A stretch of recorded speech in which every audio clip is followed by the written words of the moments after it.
Hello student, this is अनुपम गंभीर and you are watching Anupam English classes. Student, आज के इस वीडियो लेक्चर में class 12th English flamingo book से जो कि प्रोज का एक सेक्शन है, ये बुक से चैप्टर 1 द लास्ट लेसन, जिसके राइटर अल्फोंस डॉडेट हैं, इसके हम समरी कवर करेंगे। स्टूडेंट, सुनने में कैसा लग रहा है ना कि फर्स्ट चैप्टर है और चैप्टर का नाम ही द लास्ट लेसन है। तो स्टूडेंट, ये चैप्टर उस समय का है जब फ्रांस और पर्शिया, जो आज जर्मनी कहा जाता है, उन दोनों के बीच में एक वॉर हुआ था 1870 एंड 1871 के बीच में, जिसमें फ्रांस हार गया था। इस हार में फ्रांस की दो डिस्ट्रिक्ट एल्सेस और लॉरेंस जर्मनी के हैंड्स में चली गई थी। तो एल्सेस में 40 ईयर्स से पढ़ा रहे एक स्कूल टीचर मिस्टर हैमेल का यह लास्ट लेसन है, क्योंकि बर्लिन से ऑर्डर आ चुका है कि नेक्स्ट डे से एलिस और लॉरेन में नेक्स्ट डे से जर्मनी पढ़ाई जाएगी, जर्मन भाषा पढ़ाई जाएगी। और सभी फ्रेंच टीचर से कह दिया गया था कि उन्हें स्कूल को छोड़कर जाना होगा। तो मिस्टर हैमेल का आज इस क्लास में फ्रांस का लास्ट लेसन है, क्योंकि कल से तो कोई नए टीचर आ रहे हैं जो जर्मन पढ़ाएंगे, इसीलिए स्टूडेंट चैप्टर का नाम द लास्ट लेसन पढ़ा। तो मिस्टर हैमेल, जो कि इस स्कूल में 40 इयर्स से पढ़ा रहे थे, आज उनका क्लास में लास्ट चैप्टर है, लास्ट लेसन है, जिसे सुनने के लिए सभी बच्चे और गांव के वृद्ध लोग भी आए हैं, जो कि कभी फ्रेंच को इम्पोर्टेंस ही नहीं देते थे। और मिस्टर हैमेल का एक स्टूडेंट जो कि फ्रेंच, जो इस चैप्टर का नरेटर भी है, मिस्टर हैमेल से बहुत ही डरता है, अपने टीचर से बहुत ही डरता है। वो क्यों डरता है? क्योंकि जो मिस्टर हैमेल है वो अपने हाथ में एक हमेशा आयरन रॉड को पकड़ के रखते हैं, शायद पनिश करते होंगे बच्चों को उससे। तो जो फ्रांज है, एक स्टूडेंट है उनका, वो उनको देख के अपने टीचर से बहुत ही डरता है और ढंग से वो फ्रेंच को कभी भी अच्छे से पढ़ता भी नहीं। ऐसे ही फ्रांज क्लास के अंदर आया, वो क्लास के साइलेंस को देख के बहुत ही हैरान हो गया। तो स्टूडेंट, ये छोटा सा ओवरव्यू था जो हमने देखा। तो अब स्टार्ट करते हैं चैप्टर की summary. The last lesson story का नरेटर एक फ्रेंच बॉय फ्रांज है, जो कि मिस्टर हैमेल का स्टूडेंट है। फ्रांज लेजी बॉय है, लेकिन इमोशनल सेंसिटिव भी है और उसे खेलना बहुत ही पसंद है।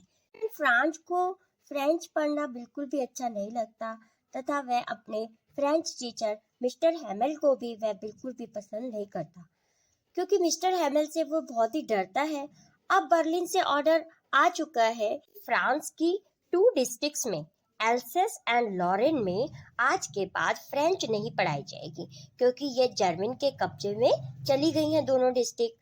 अब वो उनका कहना है कि इन दोनों डिस्ट्रिक्ट में आज के बाद जर्मन पढ़ाई जाएगी, फ्रेंच के टीचर्स को भी यहाँ से जाना होगा। इसलिए मिस्टर हैमेल की ये लास्ट क्लास है फ्रांच की, इसीलिए चैप्टर का नाम भी द लास्ट लेसन ही रखा गया। अब क्योंकि मिस्टर हैमेल का यह लास्ट डे है स्कूल में, इसलिए वे बहुत दुखी हैं और 40 इयर्स से पढ़ा रहे हैं इस स्कूल की सभी यादें भी उनके साथ जुड़ी हुई हैं और सब बातें उनके माइंड में आ रही है। वे इमोशनल भी बहुत हो जाते हैं, क्योंकि कल से स्कूल में उनकी मदर टंग को नहीं पढ़ाया जाएगा। स्टूडेंट्स, अब क्योंकि मिस्टर हैमल जो टीचर है 40 ईयर से इस स्कूल में, वो कल से जाने वाले हैं, तो मिस्टर हैमल को रेस्पेक्ट देने के लिए गांव के सभी बुजुर्ग भी लास्ट लेसन पढ़ने आए हैं। सभी बुजुर्ग लोग भी बहुत दुखी हैं, क्योंकि जब वे छोटे थे तो उन्होंने फ्रेंच को ढंग से नहीं पढ़ा, ना सीखा, और आज फ्रेंच पढ़ना ही उनके स्कूल में बंद किया जा रहा है, इसीलिए वे सब लोग बहुत ज़्यादा दुखी हैं। जैसे ही फ्रांच क्लास में आता है तो शॉक्ड हो जाता है यह देखकर कि यह लास्ट क्लास है फ्रेंच की और आज के बाद कभी भी स्कूल में फ्रेंच नहीं पढ़ाई जाएगी। वो फ्रेंच जो कि उनकी मदर टंग भी है, और वो सोचता है कि मैंने कभी भी फ्रेंच को ध्यान से नहीं पढ़ा, लेकिन आज अचानक से फ्रांच को सब समझ में आने लगता है। जो कुछ भी मिस्टर हैमल क्लास में पढ़ा रहे हैं सब कुछ फ्रांच समझने लगता है और सोचने लगता है कि ये मेरी शायद गलती रही है, जो कि मैंने फ्रेंच को अच्छे से नहीं पढ़ा। और आज वो बहुत ही इंटरेस्ट दिखाने लगता है क्लास में, सोचने लगता है कि ये तो इम्पॉसिबल है कि जर्मन लोग सारी लैंग्वेज बंद कराकर अपनी जबरदस्ती लैंग्वेज हम पर थोप देंगे। वह आगे ये भी सोचने लगता है कि ऐसा कैसे पॉसिबल है कि जो एनिमल जिनको यहाँ की फ्रेंच लैंग्वेज समझ में आती है, ऐसा होता है ना अक्सर जो एनिमल जहाँ के होते हैं, अब डॉग अगर इंडिया का है तो वो इंडियन लैंग्वेज को समझने लगता है, रिएक्ट दिखाने लगता है। अगर वही डॉग अमेरिका में होगा तो वो वहाँ की लैंग्वेज समझता है। फ्रांज इन्हीं सब बातों को सोच रहा होता है तो उसको आवाज़ लगाई जाती है कि अब पार्टिसिपल सुनाने की तुम्हारी बारी है। वो खड़ा हो जाता है और सिर झुका लेता है क्योंकि उसको टॉपिक नहीं आता, क्योंकि उसने वो पढ़ा ही नहीं था। फ्रांज बहुत डर रहा होता है कि शायद अब मैं पनिश किया जाऊंगा, लेकिन मिस्टर हैमर जिनका लास्ट लेसन है क्लास में, वे खड़े होते हैं और शालीनता से उसके कहते हैं कि फ्रांज ये तुम्हारी ही गलती नहीं है, केवल तुम्हारी गलती नहीं है कि तुमने फ्रेंच को अच्छे से नहीं पढ़ा, ये तुम्हारी पेरेंट्स की भी मिस्टेक है जो कि ज़्यादा पैसे कमाने के चक्कर में तुम्हें फार्म पे लगा देते थे, और मैं भी फिशिंग के दिन हॉलीडे तुम्हें दे देता था, मैंने भी ढंग से तुम्हें नहीं पढ़ाया। अर्थात हम सबकी गलती है कि जो तुम्हें फ्रेंच अच्छे से नहीं आती। इतना सब बोलते बोलते मिस्टर हैमल बहुत ही इमोशनल हो जाते हैं और देशभक्ति के भाव से भर जाते हैं और सबसे कहते हैं कि लैंग्वेज को संजो कर रखो, अपनी मदर टंग को अपने साथ जोड़ कर रखो, यही वो लैंग्वेज है जो तुम्हें जोड़ कर रख सकती है और गुलामी से बचा सकती है। लैंग्वेज की इम्पोर्टेंस को बताते बताते अचानक रुक जाते हैं और चर्च की क्लॉक में भी 12 बज जाते हैं। बोलते बोलते रुक जाते हैं और बोर्ड पे लिख देते हैं, फ्रांस अमर रहे। इतना लिखते लिखते रुकते हैं और इशारे से सबको कह देते हैं कि आज की क्लास यहीं पे खत्म हुई। तो स्टूडेंट इसके साथ ही हमारा चैप्टर भी कंप्लीट हो जाता है। स्टूडेंट ज़्यादा टफ चैप्टर नहीं है, बहुत ही इजी छोटा सा चैप्टर है और कुछ ही वर्ड मीनिंग है जो हम डिस्कस करेंगे। वैसे तो सभी वर्ड की मीनिंग यहाँ पे दी हुई है, आप स्क्रीनशॉट लेके सेव कर सकते हैं। तो चलिए स्टार्ट करते हैं चैप्टर की वर्ड मीनिंग। पेज नंबर 2 से first word is dread. Dread का मतलब होता है फियर यानी कि डरा हुआ। स्कॉल्डिंग चिल्लाना या डांटना। Participle words combining the function of adjective and verbs. Chirping यानी कि ट्विटरिंग यानी कि जो बर्ड्स की साउंड होती है। एज बाउंड्री यानी कि किनारा। वुड्स जंगल। Sawmill a mill for sawing wood यानी कि आरा मशीन भी कहते हैं ना जिसे। ड्रिलिंग पैराडिंग यानी कि जो सोल्जर मार्च पास करते हैं, एक्सरसाइज करते हैं ना मॉर्निंग में उठ के, उसके लिए वर्ड यूज किया गया drilling. Tempting attracting. Resist control. Bulletin board यानी कि notice board. Town hall a government building. Now we come on page number 3 blacksmith. Iron smith यानी कि लोहार।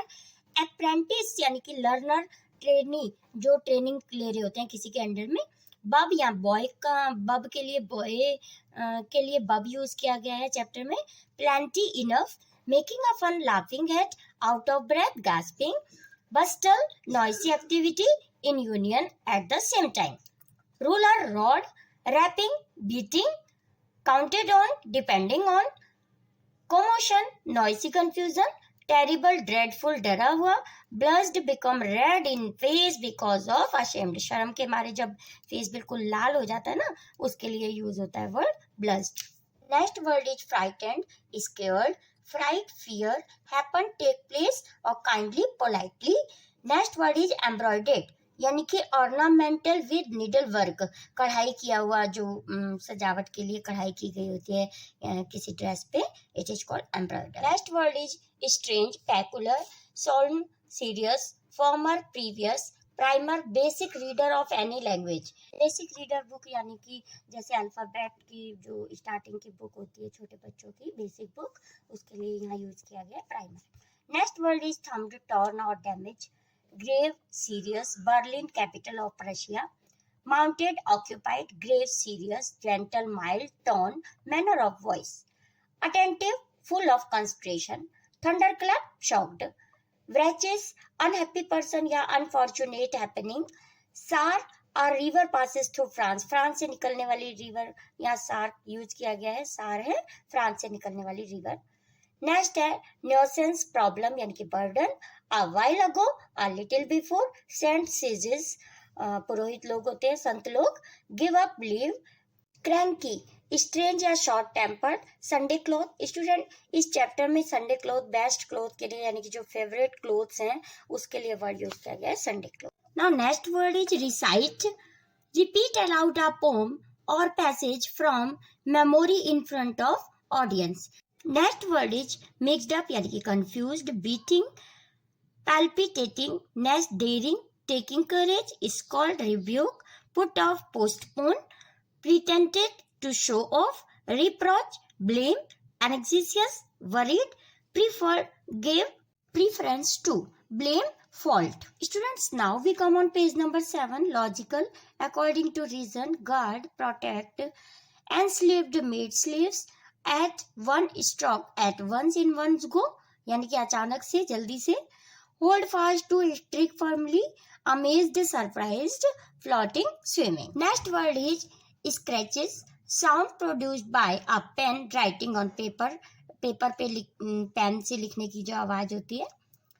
Beetles are large-sized flying insects, not even the littlest ones.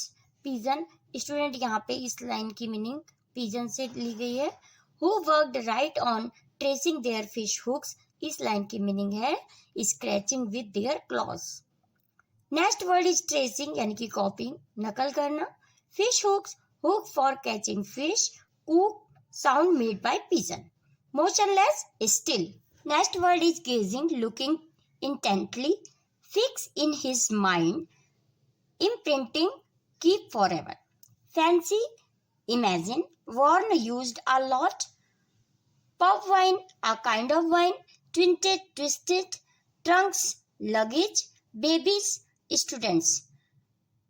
Chanted, recited या sang. Trembled, shook, emotion, strong feel. Next word is funny, amusing, endless, bell for prayer, choked, blocked in the throat, गले गले में बोलना मतलब बाहर आवाज ना निकल पाना. Pale, light in color. Next is go on, continue. Vive la France. Student, chapter में इस लाइन की मीनिंग है long live France. Next word is gestured, a signal यानी कि साइन दे देना, इशारे से बात कर लेना. लास्ट वर्ड इज डिसमिस्ड यानी कि डिसअपियर्ड या क्लोज. तो चलिए स्टार्ट करते हैं स्टूडेंट लास्ट लेसन चैप्टर का एक्सप्लेनेशन. स्टूडेंट, स्टार्टिंग में यहाँ पर अबाउट द ऑथर दिया हुआ है, थोड़ा सा डिस्कस कर लेते हैं ऑथर के बारे में. ऑथर का नाम है अल्फोंसे डॉडेट, जो कि 1840 में बर्थ हुए था जिनका, और 1897 में उनकी डेथ हुई थी. Was a French novelist and short story writer थे. फ्रेंच नॉवेलिस्ट भी थे और शॉर्ट स्टोरी राइटर भी थे. The last lesson is set in the days of the Franco-Persian war 1870-1871, in which France was defeated by Persia led by Bismarck. तो 1870 और 1870 के बीच में फ्रैंको पर्शियन वॉर हुआ था, जिसमें जो फ्रांस है वो हारा गया था, पर्शिया के द्वारा हारा गया था, और जिसको लीड कौन कर रहा था पर्शिया को? Bismarck. Prussia then consisted of what now are the nations of Germany, Poland and parts of Austria. तो ये जो प्रशिया था आज के समय पे जिसको जर्मनी कहा जाता है, ये 3 का समूह था जिसमें जर्मनी, पोलैंड और ऑस्ट्रिया थे. In this story the French district of Alsace and Lorraine have passed into Prussian hands. इस स्टोरी में बताया गया है, उस समय की बात को बताया गया है जब ये 2 डिस्ट्रिक्ट एल्सेस और लॉरेन प्रशिया के कब्जे में चली गई थी. यानी कि जब फ्रांस हार गया था युद्ध को, तो ये 2 जो डिस्ट्रिक्ट थी फ्रांस की, एल्सेस और लॉरेन, वो प्रशिया के कब्जे में चली गई थी. Read the story to find out what effect this had on life at school. इस स्टोरी को पढ़ते हैं, पता चलेगा कि स्कूल लाइफ में इन डिस्ट्रिक्ट पे क्या इफेक्ट पड़ा था. I started for school very let that morning and was in great dread of a scolding, especially because M. Hamel had said that he would caution us on participle, and I did not know the first word about them. Student, ये story एक boy के द्वारा narrate की जा रही है जो कि एल्सेस डिस्ट्रिक्ट के उसी स्कूल में पढ़ते हैं जहाँ पे एम हैमल लास्ट लेसन अपना पढ़ा रहे हैं फ्रेंच का, क्योंकि नेक्स्ट डे से वहाँ जर्मन पढ़ाई जाएगी। तो ये फ्रांज एक बॉय का नाम है जो कि इस स्टोरी को नरेट कर रहे हैं, और वो क्या कह रहे हैं कि उस दिन मैं मॉर्निंग में बहुत लेट हो चुका था, जिसकी वजह से ड्रेड की मीनिंग होती है स्टूडेंट में फियर, यानी कि मैं बहुत ही डरा हुआ था, बहुत ही डर में था, क्योंकि जो मिस्टर हैमल वहाँ पढ़ाते थे, स्पेशली मिस्टर हैमल से वो डर रहा था। क्यों डर रहा था? क्योंकि उन्होंने कहा था कि नेक्स्ट डे, यानी कि आज ही जब वो जा रहा था फ्रांस, उस दिन वो पार्टिसिपल का चैप्टर उनसे सुनेंगे, उसके बारे में, पार्टिसिपल के बारे में क्वेश्चन पूछेंगे। और उसने फ्रांज कह रहा है कि मैंने पार्टिसिपल के बारे में कुछ भी नहीं पढ़ा था, उसका एक वर्ड भी मुझे नहीं आता, फर्स्ट वर्ड भी नहीं आता, तो मैं इसीलिए मैं बहुत डरा हुआ था। For a moment I thought of running away and spending the day out of door. एक मोमेंट के लिए तो मैंने सोचा कि मैं बाहर चला जाता हूँ, कहीं बाहर स्पेंड करूँगा अपना डे को, और घूमूंगा फिरूंगा, स्कूल को अटेंड नहीं करूँगा। इट वॉज सो वार्म, बहुत ही गर्म दिन था आज। सो ब्राइट, मौसम बहुत ही ब्राइट था। The birds were chirping at the edge of the woods, और जंगल में जो पेड़ों के ऊपर बर्ड्स हैं वो चिपिंग यानी कि अपनी आवाज कर रही थी, ट्विटरिंग की sound. And in the open field back of सॉमिल the Prussian soldier were drilling. और ओपन फील्ड में तो बर्ड की साउंड आ रही थी, उसको बहुत अच्छी लग रही थी, मौसम बहुत ही ब्राइट था। और ओपन फील्ड में जो सोल्जर हैं वो ड्रिलिंग के साथ, यानी ड्रम की बीट के साथ एक्सरसाइज कर रहे थे, जिससे उसको आवाजें आ रही थी। और सॉमिल की, यानी कि जहाँ पर सॉमिल की मीनिंग होती है आ मिल फॉर सॉइंग वुड्स, यानी कि जहाँ पर आरा मशीन के चलने की, वहाँ पे बैक साइड में कोई होगी आरा मशीन जहाँ पे लकड़ी काटी जाती थी, तो उसकी आवाज़ भी उसको आ रही थी। तो स्टूडेंट, वहाँ पे बहुत ज़्यादा ठंडा मौसम रहता था फ्रांस में, लेकिन उस दिन मौसम बहुत ब्राइट था, सूरज निकला हुआ था, जिसकी वजह से उसका मन बिल्कुल भी स्कूल में जाने का नहीं कर रहा था। वो कह रहा था ओपन में ही मैं अपना टाइम स्पेंड करूँगा और स्कूल को मैं बंक कर लेता हूँ। It was all much more tempting than the rule for participant. Tempting की मीनिंग होती है स्टूडेंट अट्रैक्टिंग, यानी कि ये सारी चीज़ें, कौन सी चीज़ें? बर्ड के चिरपिंग की साउंड थी, और सोल्जर के मार्च पास करने की आवाज़, जो कि सॉ मिल के बैक में मार्च पास कर रहे थे, उनकी जो भी साउंड आ रही थी, उनके ड्रम बीट की साउंड आ रही थी, उनके एक्सरसाइज करने की आवाज़ आ रही थी, ये सारी और मौसम जो है बहुत ब्राइट था। ये सब चीज़ें मुझे बहुत ही अट्रैक्ट कर रही थी, किसके बजाय? पार्टिसिपल के रूल के सुनाने की बजाय ये चीज़ें मुझे ज़्यादा अट्रैक्ट कर रही थी। But I had the strength to resist and hurried off to school. Resist की मीनिंग होती है स्टूडेंट कंट्रोल, लेकिन मैंने अपने आप को कंट्रोल कर रखा था, यानी कि मेरे पास इन सब चीज़ों को कंट्रोल करने की स्ट्रेंथ थी, और मैंने जल्दी से स्कूल जाने की सोची। When I pass the town hall there was a crowd in front of the bulletin board. जब मैं टाउन हॉल के पास से गुजरा तो बुलेटिन बोर्ड का मतलब होता है नोटिस बोर्ड, यानी कि वहाँ पे जो नोटिस बोर्ड लगा था उसके पास बहुत सी भीड़ जमा थी। For the last 2 years all our bad news had come from there. और पिछले 2 सालों से सारी जो बैड न्यूज थी हमें वहाँ देखने को मिलती थी बुलेटिन बोर्ड पर। The lost battle, the draft order of commanding officer, जितने भी ऑफिसर के ऑर्डर्स थे, और हमने बैटल हारा था उसकी जो भी न्यूज़ थी वो सारी बुलेटिन बोर्ड पे लिखी थी। And I thought to my self without stopping what can be the matter now. मैंने बिना रुके अपने आप ही सोचा कि क्या मैटर यहाँ पे हो सकता है जो कि इतनी भीड़ लगी हुई है, क्योंकि 2 साल से सारी बैड न्यूज़ इसी बुलेटिन बोर्ड पे ही मेंशन होती थी, तो इसलिए जो नरेटर हैं वो सोचते हुए जा रहे हैं कि क्या पता क्या मैटर हो सकता है जो आज की इतनी भीड़ लगी हुई है। Student, now we come on page number 3। Then as I hurried by as fast as I could go. तब मैं जितनी जल्दी मैं चल सकता था उतनी जल्दी जल्दी मैं चल के स्कूल की तरफ जा रहा था। The blacksmith watcher who was there with his apprentice. तो जो ब्लैक स्मिथ यानी कि जो लोहार है उसका नाम क्या था? वॉचर था। वो वहां पर था, और उसके साथ कौन था? उसका अप्रेंटिस यानी कि उसका लर्नर यानी कि ट्रेनी, जो उसके अंडर में काम कर रहा था। Reading the bulletin called after me. और उसने मुझे बुलाया do not go so fast, इतनी तेज तेज मत चलो बब। बब यहाँ पे एक निकनेम यूज किया गया है, बॉय यानी कि प्यारे बच्चे, इतनी तेज तेज मत चलो उसका कहना था लुहार का।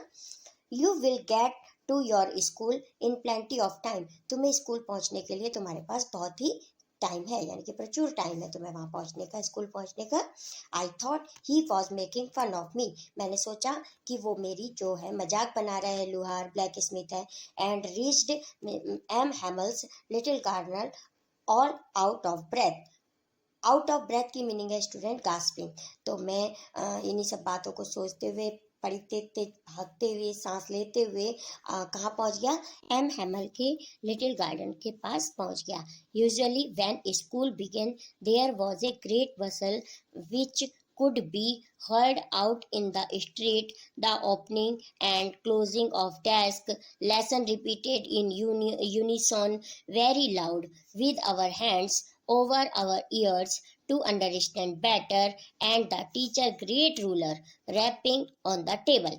तो स्टूडेंट अब ऐसे ही करते करते वो भागते हुए कहाँ पहुंच गए थे, एम हैमल के गार्डन। जो एम हैमल है वो उनके टीचर हैं और वहीं उसी स्कूल में, स्कूल के ऊपर वहीं पे रहते हैं, वो वहीं टीचिंग भी करते हैं और वहीं रहते हैं। तो गार्डन के पास पहुंचा तो यूजुअली जब वो रोज पहुंचता था गार्डन के पास तो वहाँ पे बहुत सी आवाज़ें आती थी। कौन सी आवाज़ें आती थी, opening and closing desk, desk को खोलने बंद करने की आवाज़ आती थी वहाँ पर पहुँचते ही। और यूनिसॉन, यूनिसॉन की मीनिंग होती है student at the same time, एक ही समय में सब लोग बच्चे सारे लेसन को रीड करते थे, वेरी लाउड, बहुत तेज तेज पढ़ते थे, उसकी आवाज़ आती थी। और जो स्टूडेंट थे वो कह रहे हैं हम लोग जो सब जने थे वो अपने कानों में हाथ डालकर तेज तेज लेसन को पढ़ते थे, जिससे कि हम अच्छे से उसको समझ पाएँ, अच्छे से हम लर्न कर पाएँ।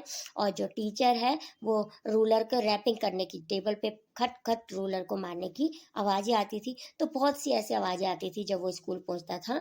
But now it was also still, लेकिन आज जो है बहुत ही शांत था। I had counted on the commotion to get to my desk without being seen, but of course that day everything had to be as quiet as Sunday morning.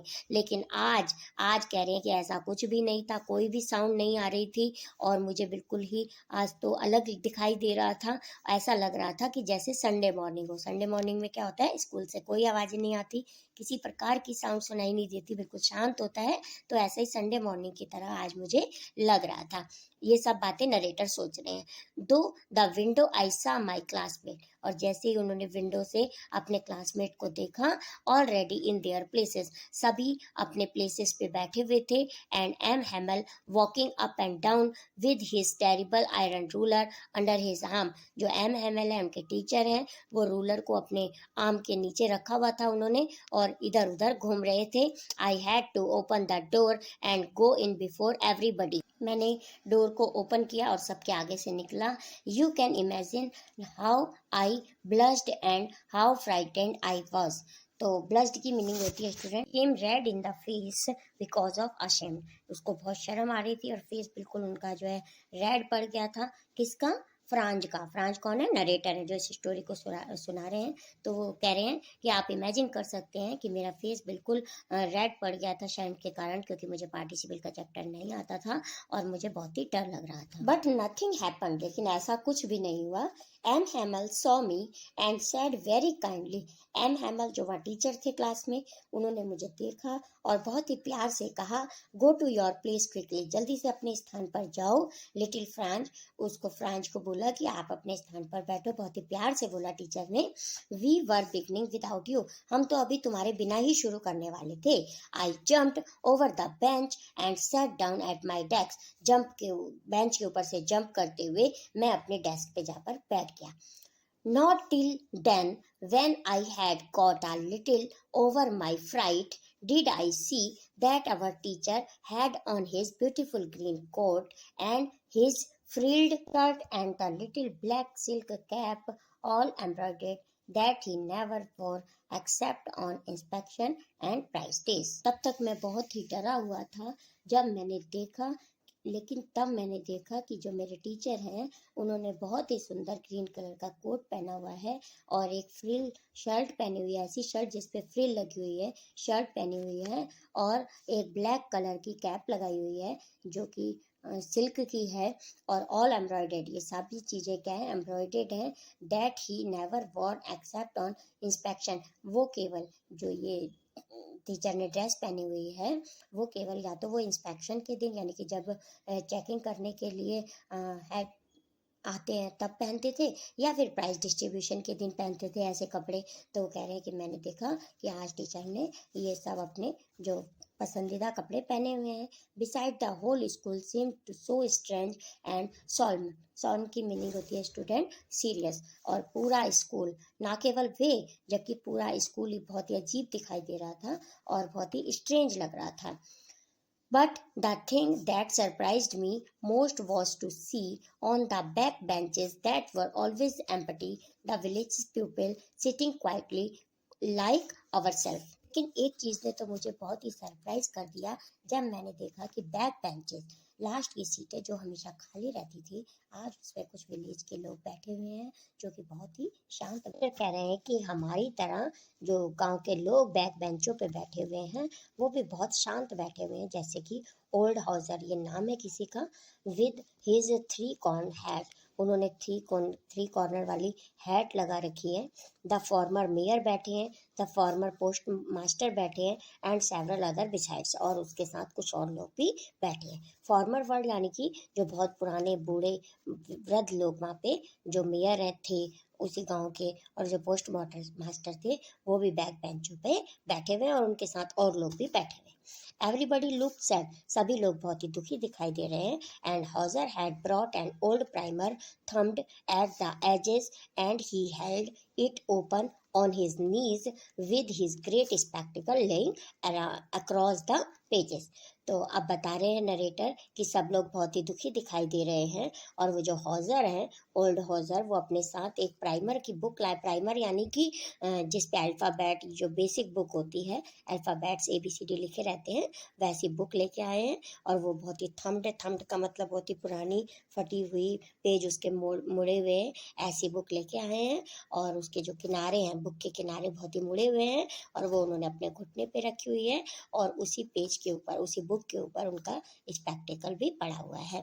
While I was wondering about it all, M. Hamel mounted his chair and in the same grave and gentle tone which he had used to me said, मैं सबके बारे में सोच ही रहा था तो M. Hamel मुड़े, अपनी चेयर पे बैठे और सेम ग्रीव में, यानी कि जैसे उन्होंने जेंटल टोन में मेरे से बात की थी, वैसे जैसे मुझे कहा था कि प्यार से अपनी सीट पे आकर बैठो, उसी तरह से वे बोलते हैं। क्या कहते हैं, my children this is the last lesson I shell give you, कि बच्चों, प्यारे बच्चों, आज ये मेरा लास्ट लेसन है जो कि मैं तुम्हें बताऊंगा, समझाऊंगा।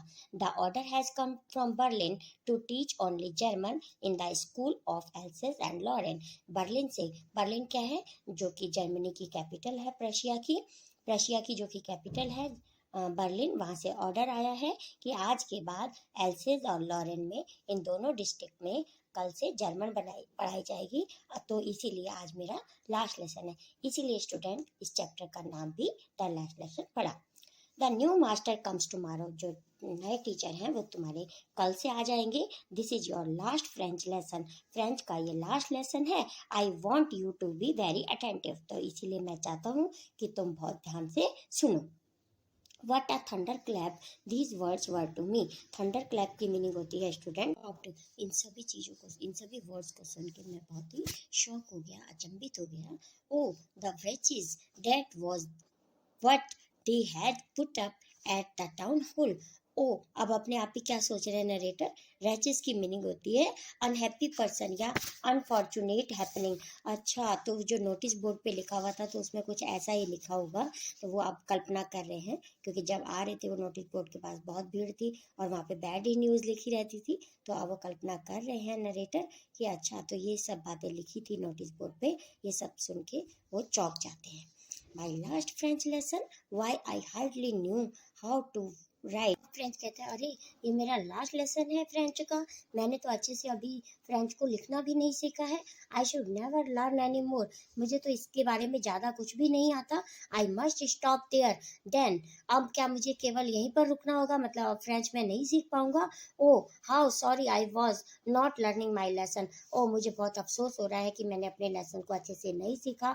फॉर सीकिंग बर्ड, मैंने अपना जो टाइम है वो किस में बिता दिया, बर्ड के जो अंडे थे, बर्ड्स एग, बर्ड के जो अंडे ढूंढने में अपना टाइम बिताया। और गोइंग स्लाइडिंग ऑन द सार, सार यहाँ पे एक रिवर का नाम है स्टूडेंट, तो जो सार के किनारे पे जाके स्लाइडिंग करने में मैंने अपना टाइम वेस्ट कर दिया। My books that had seemed such a nuisance a while ago so heavy to carry. अब आगे सोचते हुए, यही सब बातें सोचते हुए आगे कहते हैं फ्रांच जो नरेटर हैं, कह रहे हैं अरे ये जो बुक मुझे एक समय पे बहुत ही भारी लगती थी, और न्यूसेंस यानी कि जो उनको उठाने में मुझे बहुत प्रॉब्लम होती थी, बर्डन लगता था।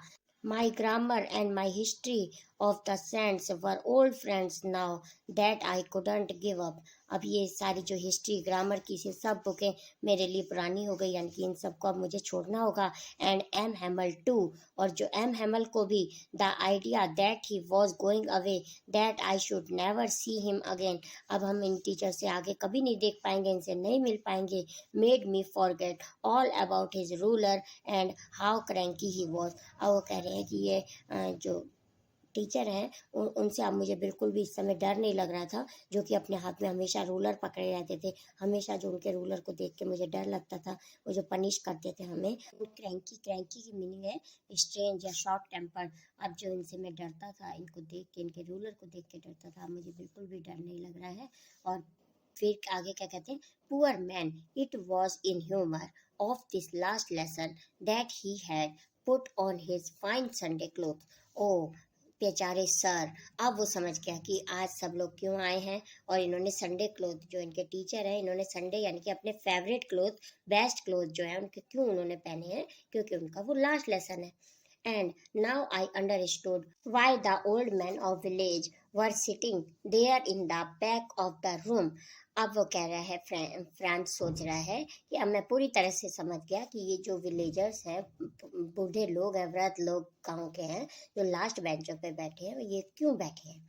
It was because they were sorry, वो इसलिए बैठे हैं क्योंकि वो उनको सॉरी फील हो रहा है, वो बहुत ही परेशान है। To that they had not gone to school more, अब वो देख रहे हैं कि अब ये स्कूल ज़्यादा दिन तक नहीं चलेगा। It was their way of thanking our master for his 40 years of faithful service. अब वो इस तरीके से अब हमारे टीचर को, जो कि 40 साल से यहाँ पे काम कर रहे हैं, हमें टीचिंग, हमें पढ़ा रहे हैं, उनको वो इस तरीके से थैंक करने आए हैं, यानी कि आज उनका वो लास्ट लेसन पढ़ के उनको इस रूप में थैंक यू कहने आए हैं। कौन, विलेजर्स, जो गाँव के वृद्ध लोग।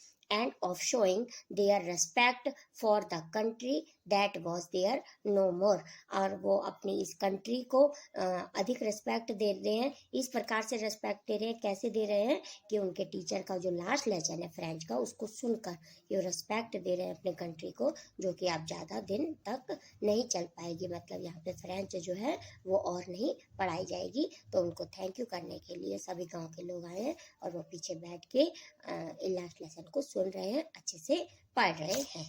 While I was thinking of all this, I heard my name called. French, जो कि इस स्टोरी के नरेटर हैं, कह रहे हैं कि जैसे ही मैं इन सब बातों के बारे में सोच रहा था, तो मेरा नाम पुकारा गया। क्यों पुकारा गया? It was my turn to recite, क्योंकि मेरी बारी आ गई थी सुनाने की। क्या सुनाना था? पार्टिसिपल का टॉपिक। उनके टीचर ने उनको वर्क दिया ना था कि आप याद करके आना, आपसे पार्टिसिपल सुनेंगे। What would I not have given to be able to say that dreadful rule for the participle although। आज कह रहे हैं कि मैंने क्या नहीं किया वो पार्टिसिपल के रूल सुनाने के लिए, कि मैं अपना पूरा एफर्ट लगा दूं और मेरे से कोई भी मिस्टेक ना हो, बिना कोई मिस्टेक किए हुए मैं पार्टिसिपल को तेजी से, जोर जोर से और क्लियर तरीके से समझा दूं। But I got mistake up on the first word and stood there, लेकिन पहले ही वर्ड में मेरे से मिस्टेक हो गई, मैं कंफ्यूज हो गया और मैं वहाँ खड़ा रहा। Holding on to my desk, अपना डेस्क पकड़ के मैं खड़ा हो गया। My heart beating and not daring to look up, और मेरे से मेरी हार्ट बीट भी इस समय चल रही थी और मैं कुछ भी नहीं सुना पाया। आई hair M Hamel say to me I would not scold you. मैंने सुना कि एम हैमल जो हमारे टीचर हैं वो मेरे से कहते हैं कि मैं आज आपको नहीं डांटूंगा लिटिल फ्रांस, मैं तुम्हें आज नहीं डांटूंगा। You must feel bad enough, तुम खुद ही अपने आप में बुरा महसूस कर रहे होगे। सी हाउ इट इज, अब सुनो ऐसा क्यों हुआ। Every day we have said to our selves, प्रत्येक दिन हम अपने आप से कहते रहे वाह I have plenty of time, हाँ हमारे पास बहुत टाइम है। I will learn it tomorrow, हम कल याद कर लेंगे। And now you see where we have come out, अब तुम देख रहे हो ना कि अब हम कहाँ आके खड़े हो गए हैं। That's the great trouble with the else's, लेकिन ये जो परेशानी है ये पूरे एल्सिस के साथ है। She puts of learning till tomorrow, ये जो एल्सिस है यहाँ के सभी लोग कल पे अपना काम टाल देते हैं। Now those fellows out there will have the right to say to you how is it you pretended to be Frenchman and yet you can neither speak or nor write your own language। हैमल France से कहते हैं कि वो लोग, कौन लोग, जो German लोग, वे तुम पे हंसेंगे और वो एक फ्रेंचमैन कह के कहेंगे। क्यों? क्योंकि ना तुम अपनी लैंग्वेज को बोल सकते हो और ना ही अपनी लैंग्वेज को तुम लिख सकते हो। But you are not the roast poor little Franz, लेकिन लिटिल फ्रांस केवल तुम ही इसके जिम्मेदार नहीं हो, सारी ये जो तुम गलती तुम्हारी ही नहीं है। We have all a great deal to reproach our self with, reproach की मीनिंग होती है ब्लेम, हम सब की ग्रेट गलती है, यानी कि हम अपने आप, हम सबका ब्लेम, सब पे ब्लेम लगाते हुए कहते हैं योर पेरेंट्स वर नॉट एनर्जिशियस enough to have you learn, तुम्हारे पेरेंट्स ने भी तुम्हें एक्साइट नहीं किया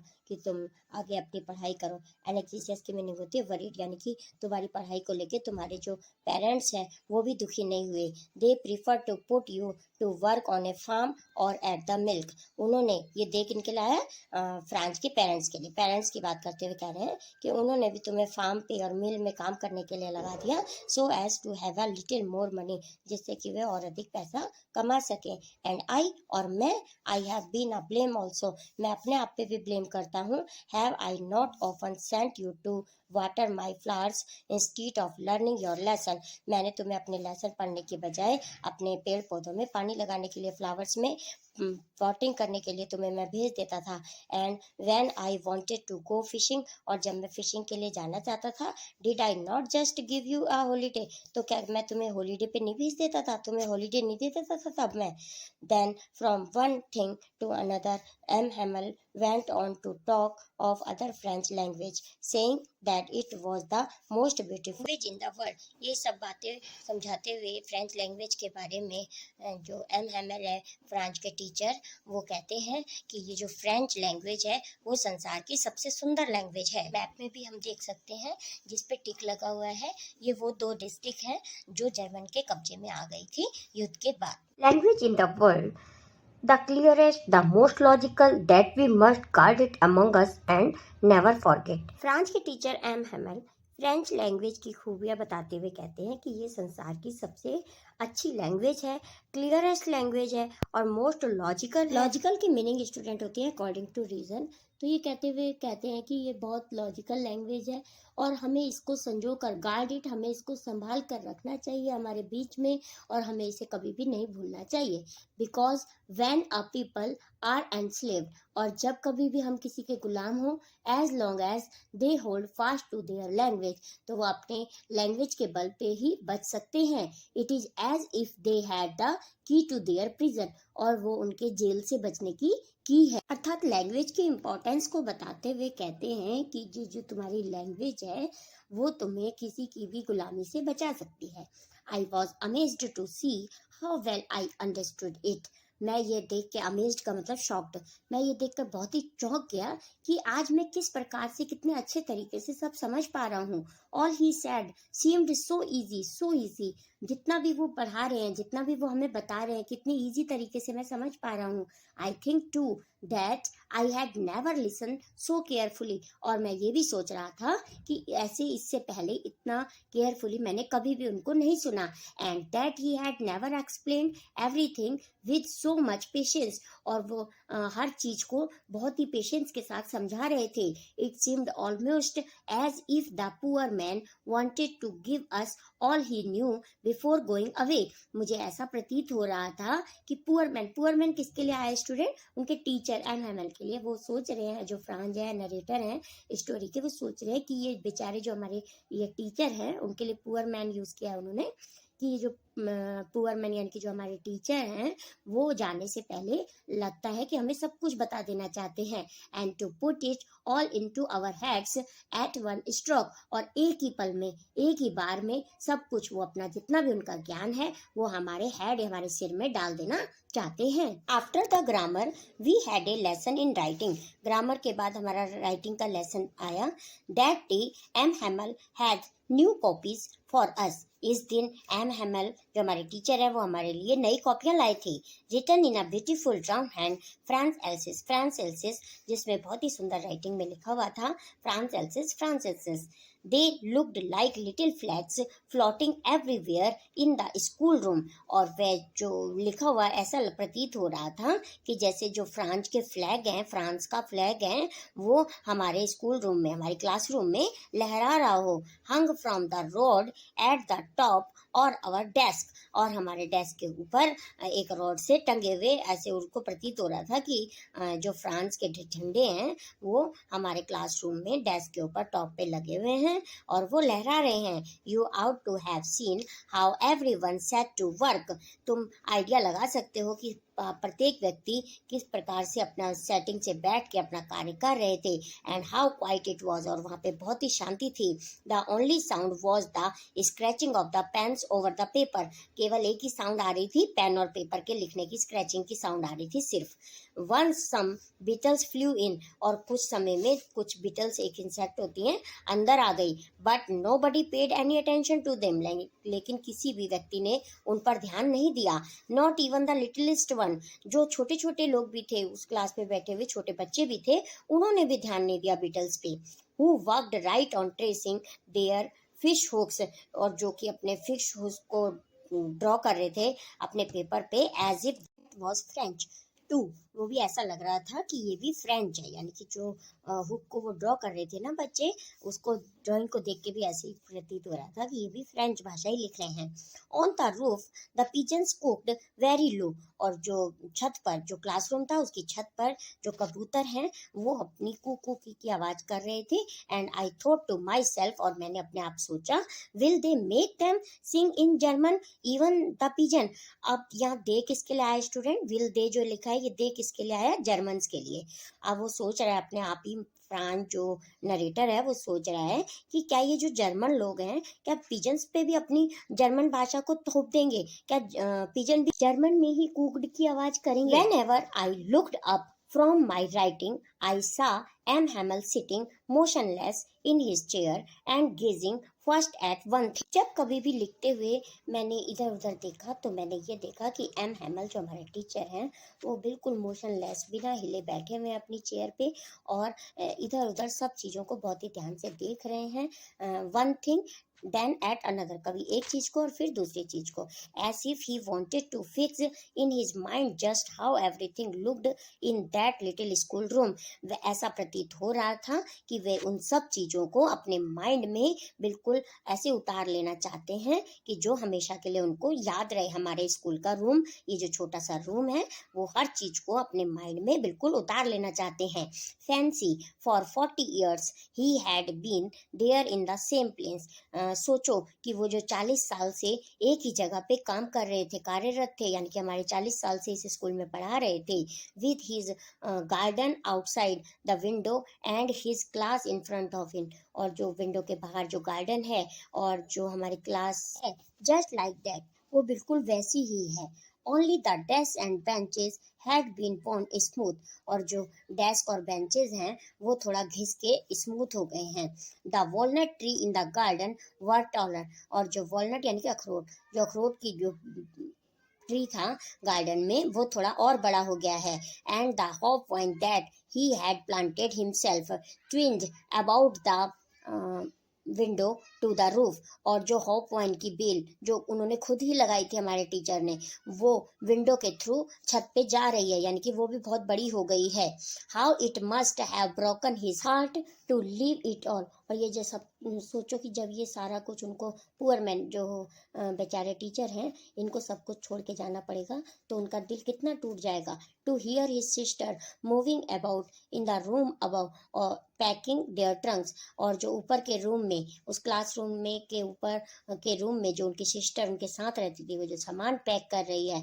for they must leave the country next day, क्योंकि उन्होंने अगले ही दिन कंट्री को छोड़कर जाना है. But he had the courage to hear every lesson to the very last. लेकिन फिर भी उनमें किसमें यही आया है टीचर के लिए, फिर भी उनमें इतना साहस था, करेज था कि वो सबके लेसन को ध्यान से सुन सके. कौन सा लेसन? जो पार्टिसिपल पे उन्होंने होमवर्क दिया था, उनमें फिर भी इतना साहस था कि वो सबका लेसन ध्यान से सुने.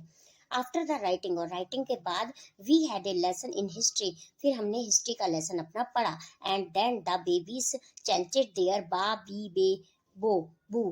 तो उसके बाद बेबीज जो कि बच्चों ने बा बी बी बो बू, ये जो अल्फ़ाबेट होते हैं स्टार्टिंग के, जो भी हम जैसे ABCD पढ़ते हैं तो ये फ्रेंच में होगा, तो उन्होंने ये सब पढ़ा बच्चों ने. Down there at the back of the room old Hauser had put on his spectacles and holding his primer in both hand.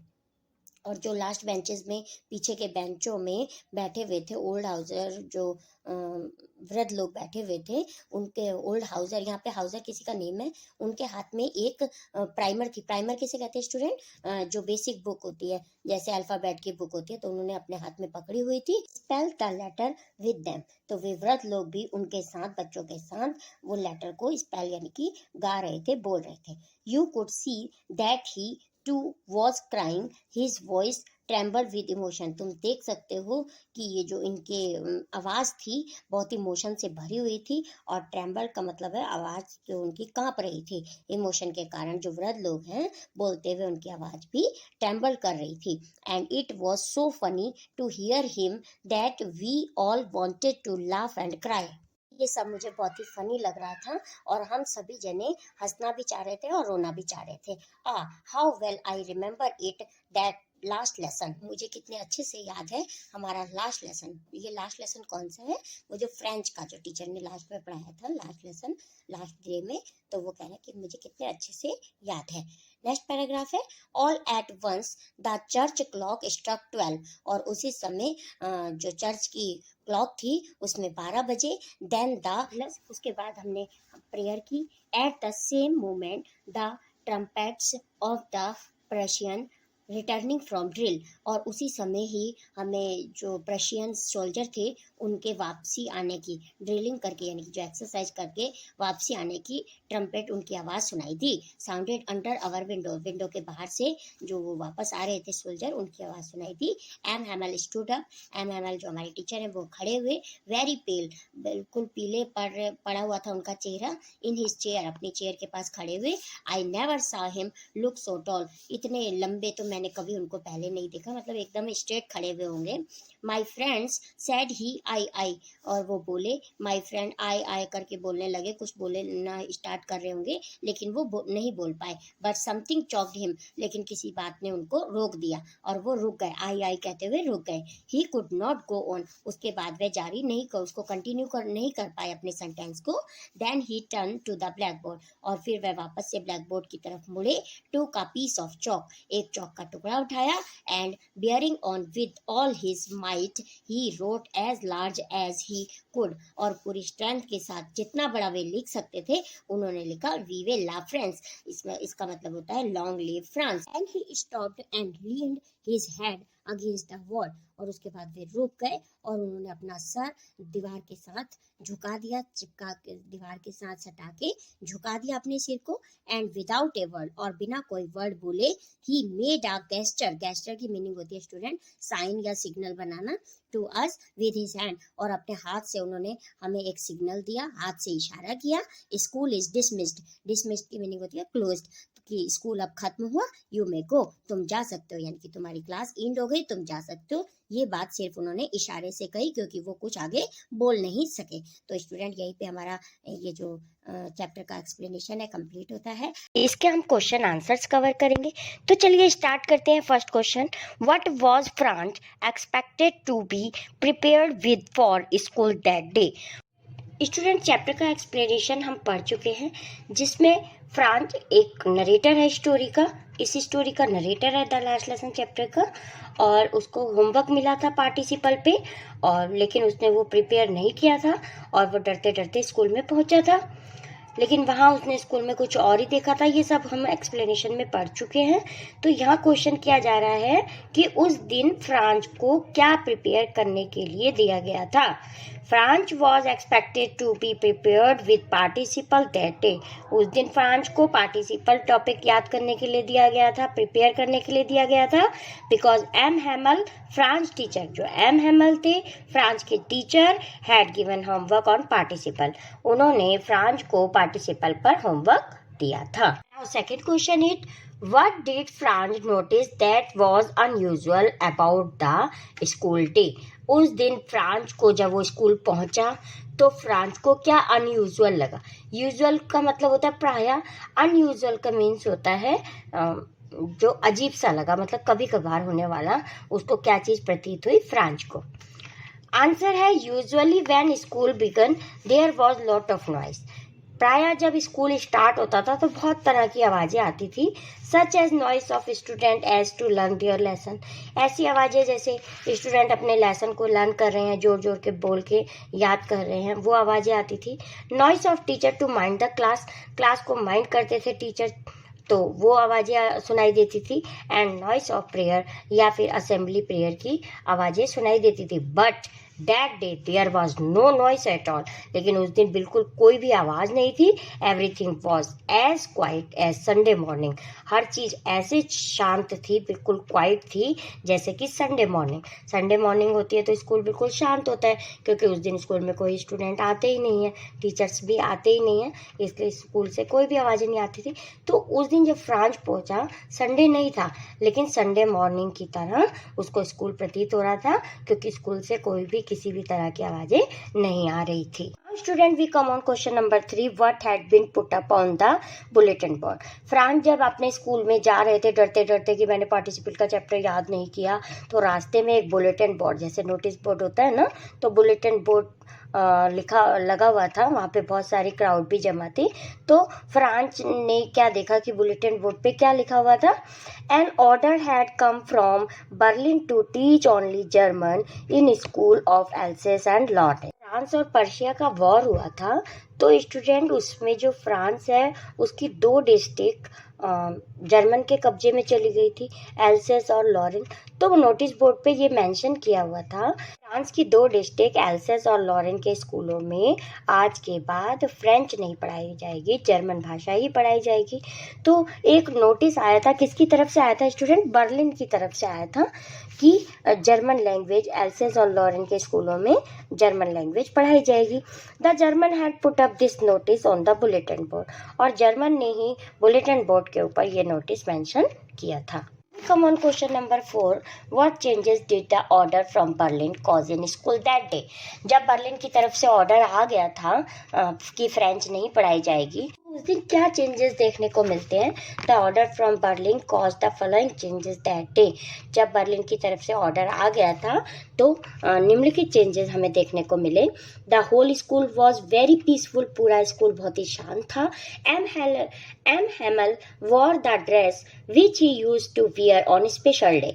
M Hamel जो वहाँ के टीचर थे स्कूल से, एल्सेस डिस्ट्रिक्ट में जिसमें वो पढ़ाते थे, जहाँ फ्रांस पढ़ता था, तो उस दिन जो एम हेमल टीचर थे उन्होंने एक स्पेशल डेज में पहनने वाली ड्रेस वियर की हुई थी। वो ड्रेस केवल वो स्पेशल ओकेजन में ही पहनते 10th थी, लेकिन उस दिन वो अपनी स्पेशल ड्रेस में आए थे, तो ये भी चेंजेस देखने को मिला। नेक्स्ट थर्ड चेंजेस हमें क्या देखने को मिला कि the old villagers had come to attend the school that day as if was the last lesson by M Hamel. और जो गांव के बूढ़े लोग होते हैं, तो स्टूडेंट स्कूल में तो सिर्फ बच्चे ही आते हैं, लेकिन उस दिन क्या स्पेशल चेंजेस क्या था स्कूल में कि उस दिन बूढ़े लोग भी आए हुए थे और वो लास्ट बेंचेस पे बैठे हुए थे। क्यों बैठे हुए थे? वो भी एम हेमल का लास्ट लेसन जो उन्होंने फ्रेंच का पढ़ाना था उसको सुनना चाहते थे। तो ये चेंजेस थे स्टूडेंट उस दिन जब बर्लिन से ऑर्डर आया था, उसके बाद ये चेंजेस हमें देखने को मिले। Come on, question number 5. How did France feeling about M. Hamel and school change? जब स्कूल में ऑर्डर आ चुका था तो स्कूल के चेंजेस और एम के बारे में फ्रांस की कैसी फीलिंग थी? स्टूडेंट, ये जो फ्रांस बच्चा था वो एम से बहुत डरता था, क्योंकि एम अपने पास एक रॉड रखते थे, स्केल आयरन रॉड रखते थे, शायद पनिश करते होंगे बच्चों को, तो उससे भी वो बहुत डरता था और टीचर को देखते ही वो बहुत डर जाता था। लेकिन उस दिन क्या चेंज हुआ?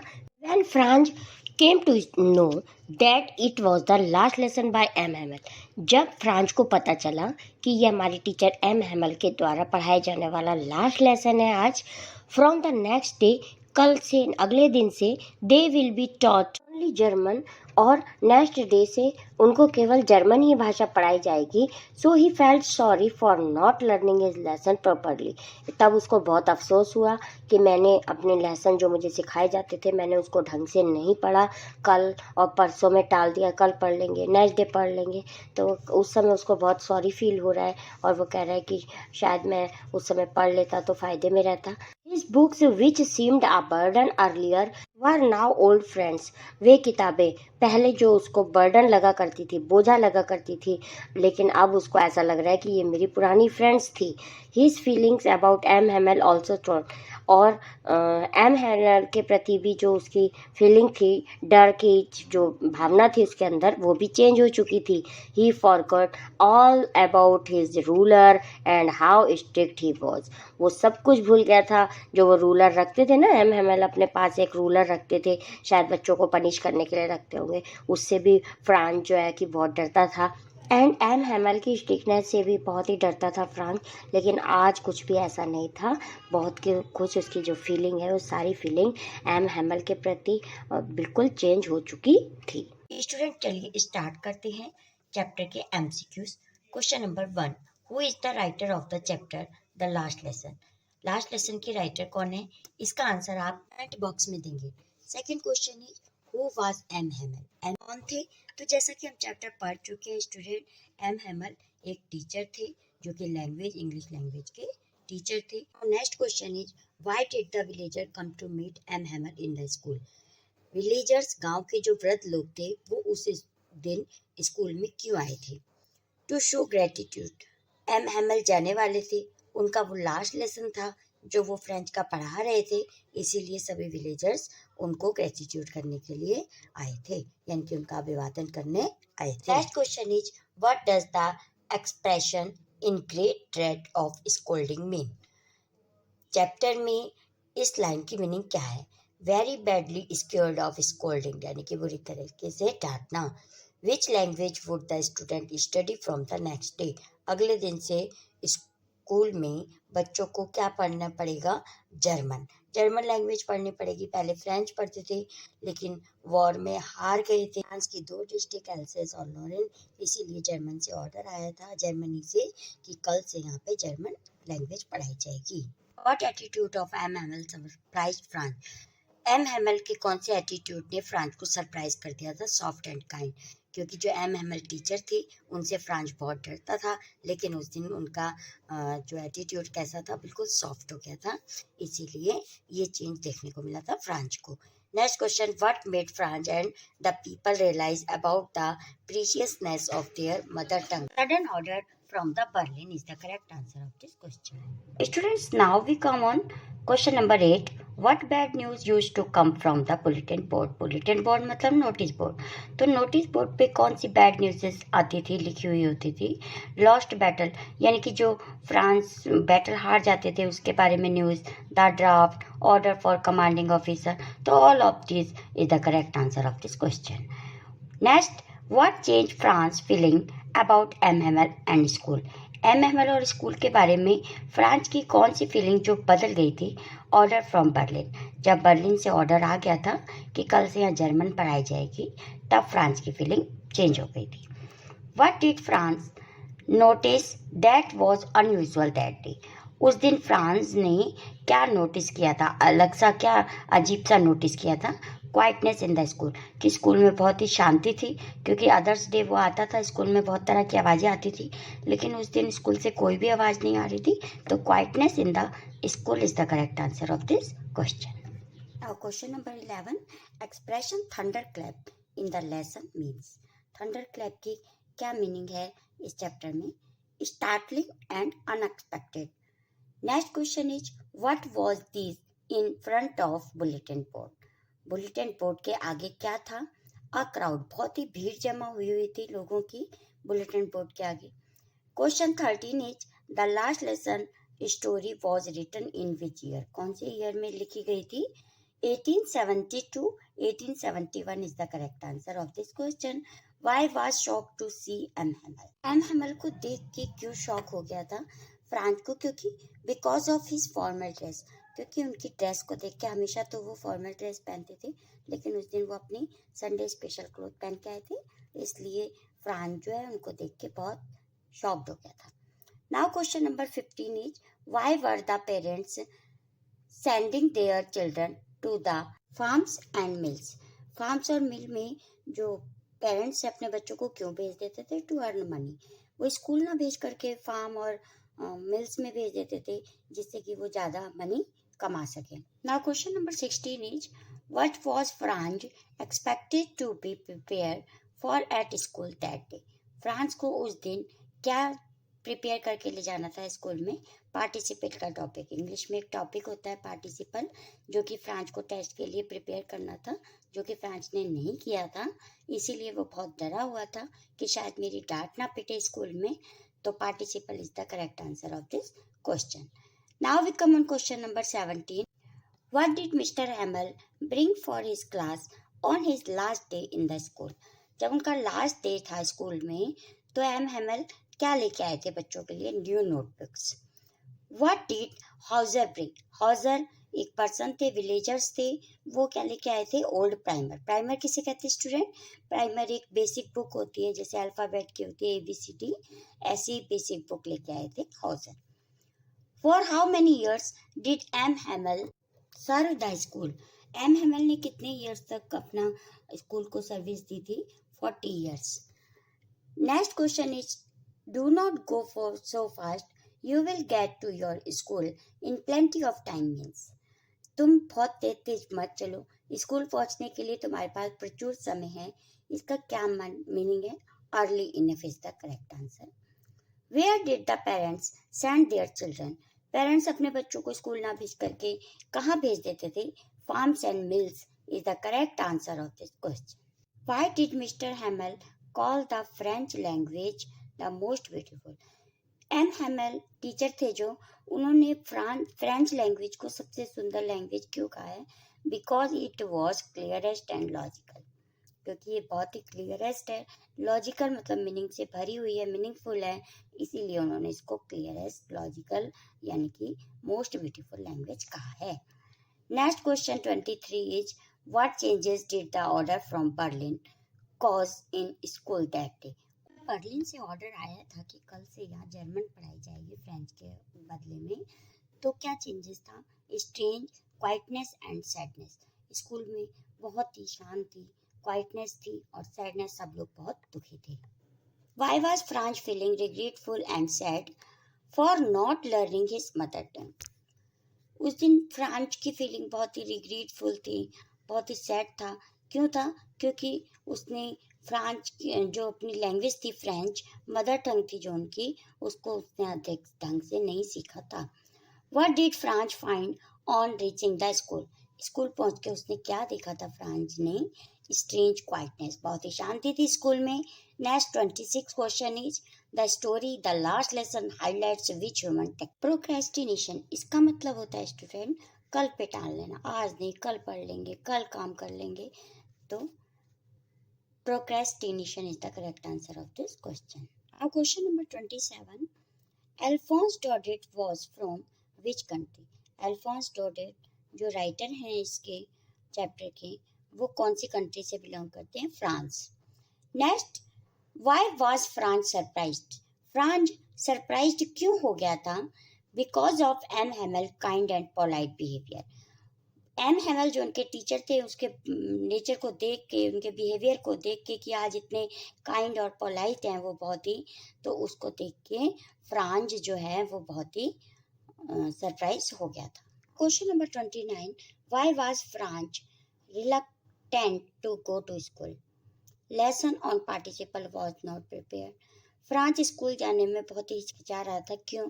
क्योंकि उसने पार्टिसिपल जो कि टेस्ट के लिए टॉपिक दिया गया था वो उसने लर्न नहीं किया था. Next, what made France forget M Hamel's ruler and crankiness? M Hamel के रूलर्स को भी और उनके जो डर था उसको भी फ्रांस क्यों भूल गया था? The idea of his going away, क्योंकि वो लास्ट लेसन था, लास्ट दिन थे, उस दिन टीचर नेक्स्ट डे से उन्होंने चले जाना था, इसीलिए फ्रांस जो था, उनके रूलर जिससे वो हमेशा डरा करता था, उसको भी भूल गया था.